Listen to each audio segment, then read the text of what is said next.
今晚同小朋友分享一個格林兄弟童話改編故事。從前，森林入面有間細細嘅木屋，住咗一個農夫同佢3個仔。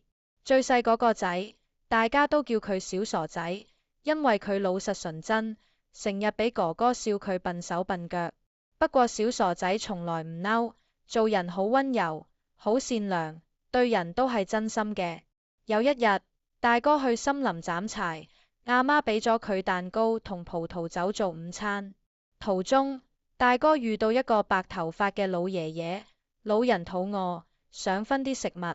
大哥好自私，唔單止唔俾，仲趕走咗佢。結果斬柴時唔小心斬傷咗手臂，只好空手返屋企。二哥之後去斬柴，遇到同一個老人，佢更加過分。唔俾食物之餘，仲推咗老人一把，最後佢都受傷，要人抬返屋企。至於小傻仔，佢拉住爸爸話：俾我去啦，我會小心。阿媽只揾到粗糙嘅麵餅同酸酸嘅麥酒，小傻仔帶住粗糙伎倆食入到森林，佢都遇到嗰個老人。小傻仔做法唔同2位哥哥，而係即刻分食物俾佢，仲話雖然簡單，但我哋一齊食啦。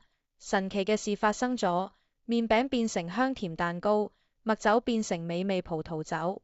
老人好開心，摸住佢個頭話：你咁善良真誠，係好珍貴嘅，不如你試下去斬咗前面棵樹。小傻仔照老人說話去做，結果樹入面飛出一隻閃閃發光嘅金鵝。佢抱住金鵝返屋企，發現金鵝每日都會生1粒金蛋。小傻仔冇自己收埋，而係用金蛋換錢，踏實做生意，仲幫人解困。因為佢真誠可靠，大家都鍾意同佢合作，日子越過越好。屋企由細屋變大屋，爸爸媽媽唔使再辛苦，2位哥哥都學識咗善良同踏實，一家人快快樂樂咁生活。呢個故事教我哋，善良係心入面嘅光，真誠係做人嘅根。只要有呢2樣，就一定會收穫屬於自己嘅美好。希望你都帶住善良同真誠，去過美好嘅生活。喜歡記得點讚啦，下次仲有更多兒童圖書等大家啊，多謝。